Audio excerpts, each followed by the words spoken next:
Faleminderit Liridon dhe faleminderit po ashtu edhe mjekut për informacionet e rëndësishme sa i përket zemrës dhe kujdesit që duhet të treguar. Ne do të vazhdojmë të jemi tek tema të rëndësishme sepse edhe ekonomia është shumë e rëndësishme.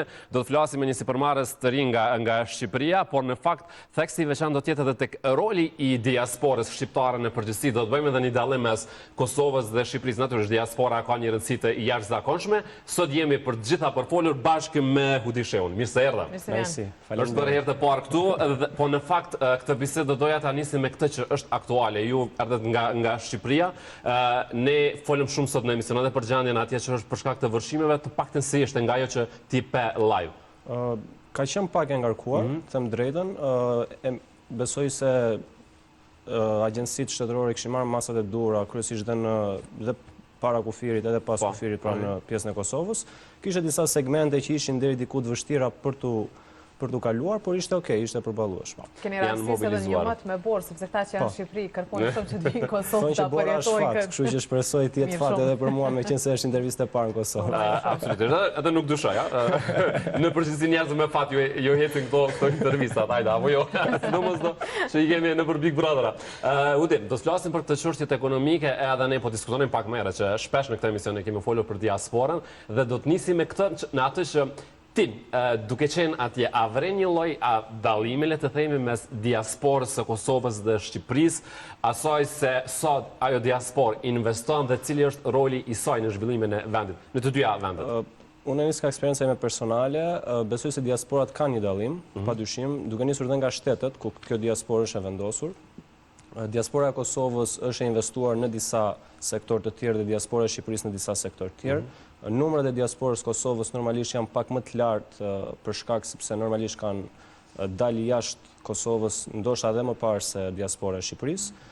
Numrat në pjesën ekonomike janë, po themi, të përafërta, pra janë diku te 110.000 sipërmarrës nga të dyja shtetet, pra shqiptarë Shqipërisë dhe shqiptarë Kosovës, që operojnë në tregje globale, dhe gjithashtu gati 500.000 profesionistë. Shifra eksakte nuk ka për diasporët, pasi nuk ka një raport eksakt. Po, për të ditur se kush cila investon më shumë. Të dyja diasporat kanë normalisht, besoj janë motori kryesor i ekonomive të dy vendeve. Por kryesisht në çfarë ne kemi hasur, padyshim që diaspora e Kosovës në disa shtete si Zvicra, Austria dhe Gjermania janë më të hapura për pjesën e rjetëzimit dhe për pjesën e bashkëpunimeve.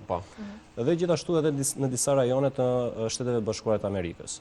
Ndërsa Shqipëria ka normalisht disa shtete të tjera ku ata janë më aktiv dhe janë më të hapur për të bashkëpunuar ndër njëri tjetrit dhe normalisht për të kthyer dhe investime pas. Është shumë e rëndësishme të theksohet edhe fakti se të gjithë, po themi gjithë diaspora përbashkët, remitancat shkojnë në gati 2.2 miliardë euro në vit. Dhe ajo që ne kemi apeluar gjatë gjithë kohës është përveç se remitancat normalisht janë zinxhiri dhe besoj motori kryesor ekonomik për dyja shtetet, të bëjmë të mundur që pikërisht kjo diasporë të fokusohet edhe në bizneset e reja, apo në investimin në biznese, pasi është shumë e rëndësishme që këtë lloj kapitali dhe këtë lloj fuqie që ne kemi globalisht të mund ta kthejmë në një forcim ekonomik, qoftë për Shqipërinë, qoftë për Kosovën apo dhe për gjithë rajonin. Përmendje edhe ndarjen e tregut, pra the që Kosova është e fokusuar dikon tjetër dhe Shqipëria dikon tjetër. Ndoshta dim në çka janë të fokusuara më shumë, çka kanë target. Momentalisht në Shqipëri është industria e turizmit, që është duke lulëzuar dhe ka padyshim më tepër investitor. Në pjesën e Kosovës padyshim që është edhe turizmi, por më shumë janë pjesa e tregtisë, është pjesa e shërbimeve, pra po investohet shumë pjesën teknologjike, po investohet shumë gjithashtu në pjesën e ndërtimit dhe gjithë pjesës prodhimit. Me që detin se kemi, shpërndahemi. Po, avel, klajt, edhe detin më stangomi. Ku dalën diaspora? Jo vetëm në çështjen ekonomike, ku dalën kjo diaspora? Se këtë nuk e kemi rasti tem në emision. Besoj në mindset, në koncept. Besoj, në konceptin që një qasjen e parë dhe pastaj mëtej në pjesën e bashkëpunimit. Unë nuk dua t'i dalloj, them personalisht, unë besoj dhe gjithë personat që unë punoj i trajtojmë të gjithë njësoj, pasi për ne mbi të gjitha është që ne të flasim një gjuhë edhe kjo e bën më të thjeshtë që ne të arrijmë bashkëpunim, por nëse do të cekja disa element, besoj se është pjesa e mendësisë dhe se sa afër ka qenë diaspora, qoftë Shqipëria apo qoftë Kosova, në investitorët huaj, sepse kjo të jep një akses normalisht më të gjerë në ato tregje dhe të jep një burim informacioni ndoshta më të madh se ç'mund ta marrësh kur ti shkon si një investor i ri. Pra shqiptarët kanë dalë pak më vonë nga shteti shqiptar dhe kanë pasur ndoshta pak më të vështirë për të implementuar, ndërsa diaspora e Kosovës ka qenë pak më përpara në disa shtete, siç i citova më parë. Sidomos Gjermania, Zvicra. Ku aty ata kanë krijuar kontakte dhe normalisht kanë krijuar një lloj koncepti që ka bërë më të thjeshtë mundësinë pastaj për të bashkëpunuar apo për të investuar pas në shtetin e tyre. Normalisht ka vend për përmirësim, ka shumë biznese të reja që po lindin nga Kosova. Besoj se të dyja shtetet, dhe Shqipëria dhe Kosova, duhet përpiqen më tepër që t'u japin më shumë mundësi diasporës, qoftë me mekanizma fiskale apo ligjore që të kemi më shumë investime. Pasi mos gaboj, kemi gati 16.000 biznese të reja në Shqipëri. Pra po thotë që për këtë diasporën shqiptare në përgjithësi të dyja vendet duhen të hapen më shumë dyert për të bërë biznes ata këtu? Po.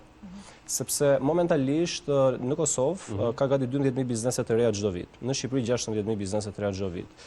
Dhe nëse do të shikosh se sa investohet në këto biznese, normalisht shifrat janë shumë të ulta. Qoftë dhe në biznese ekzistuese. Mos gaboj, janë vetëm 6% e bizneseve në Shqipëri dhe në Kosovë të cilat eksportojnë në tregje globale.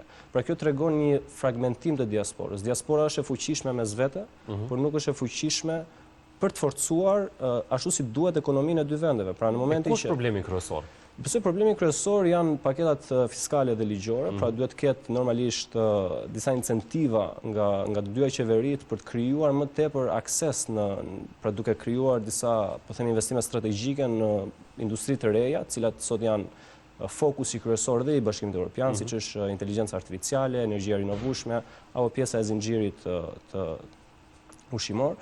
Dhe normalisht duhet krijojnë disa incentiva që të kemi mundësinë që këtë lloj diaspore, e cila është duke dërguar të ardhura në këto shtete, të kemi mundësinë që t'i kthejmë në donator, t'i kthejmë në investitor, dhe të kemi mundësinë ta maksimizojmë sa më tepër këtë mundësi që kemi. Pasi mund të them, nga gjithë eksperjenca ime me komunitete dhe me organizata, diaspora shqiptare globalisht është një forcë shumë e madhe ekonomike, thjesht është shumë e fragmentuar dhe nuk po bashkëpunohet ashtu siç duhet.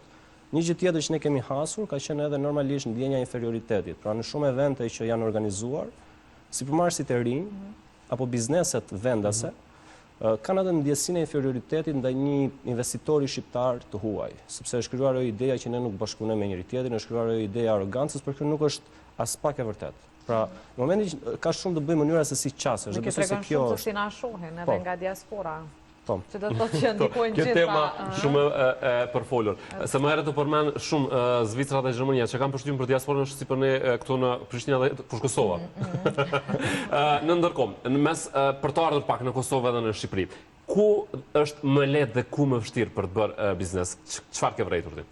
Më thjesht të bësh biznes në këto dy shtete, normalisht besoj në epokën që ne po flasim, janë shërbimet. Kryesisht ne kemi një rritje të jashtëzakonshme të shërbimeve digjitale dhe janë duke u krijuar shumë biznese, kompani, ide, startupe, të cilat po zhvillohen me ritme shumë të shpejta. Padyshim në Shqipëri turizmi është është diçka që më lehtë për të investuar, por dhe ajo ka sfidat e veta, pasi normalisht kompeticioni dhe konkurrentët janë normalisht më të mëdhenj, më gjigant, por nëse do të flasim për biznese të reja të cilat kërkojnë të futen në tregun shqiptar të Kosovës, kryesisht sot janë shërbimet. Dhe ato shërbime janë kryesisht inteligjencë artificiale, marketing, biznese online, të cilat janë duke u zhvilluar me ritme shumë të shpejta. Kjo është e ardhmja. Ti ke shumë aktivitete dhe natyrisht e pamë dhe diskutuam që je edhe afër diasporës dhe duke mbështetur, por gjithsesi ku për momentin është fokusi jot më i madh dhe interesi dhe qëllimi në këtë sipërmarrje? Fokusi kryesor është bashkimi i gjithë diasporës, normalisht, që kjo diasporë mos jetë fragmentuar, por të jetë bashkuar për një qëllim vetëm, për të kthyer dhe për të lëvizur kapital. Besoj kjo është ajo çfarë çdo shtet kërkon nga diaspora e vet, të lëviz kapital midis diasporës dhe komunitetit vendas. Pika e dytë dhe qëllimi i dytë është eksporti i produkteve dhe shërbimeve në tregje globale, dhe këtu hym në atë aspektin që ne folëm, që pikërisht këta investitorë apo kjo diasporë ekonomike ka këtë lloj mundësie, ka këtë lloj kapaciteti, dhe ajo që duhet është thjesht të gjenden njerëz të duhur në momentin e duhur, në vendin e duhur. Në rregull. Tani në Kosovë ke ndonjë angazhim, ndonjë aktivitet apo je në përgjithësi për këto intervista? Në Kosovë kemi disa persona të cilët janë anëtar të organizatës tonë, në të cilët jemi duke kryer disa takime për të pasur mundësinë që t'i zgjerojmë bizneset e tyre në tregje globale dhe jemi duke bërë disa takime me ta. Shumë mirë, shumë mirë. Shpresoj të jenë të frytshme, Kosovë, shiko dhe bord, keni Duke sukses. ditë rëndësinë e diasporës natyrisht shumë mirë që të bashkëpunosh dhe të krijosh mundësi edhe për ta, sepse besoj që dëshira nga ta është ta, siç e tha edhe ti për të investuar në vendet tyre. Por ndoshta si kanë informacionet e duara dhe jeni Po, ka njeriu dhe i shumë duhur që mungesë të analizave të tregut, pra është Edhe vështirëson kam përshtypjen pak edhe, jo pak, po shumë, edhe politika, ëh. patjetër, padyshim. Siç edhe politika duhet, derisa interesohet shumë për votën e diasporës, duhet të krijojë edhe mundësi Duhet për kërkojnë ta. incentiva, Po, padyshim. faleminderit shumë që erdhe. Faleminderit. Punë mbar ty. Gjithashtu. Faleminderit.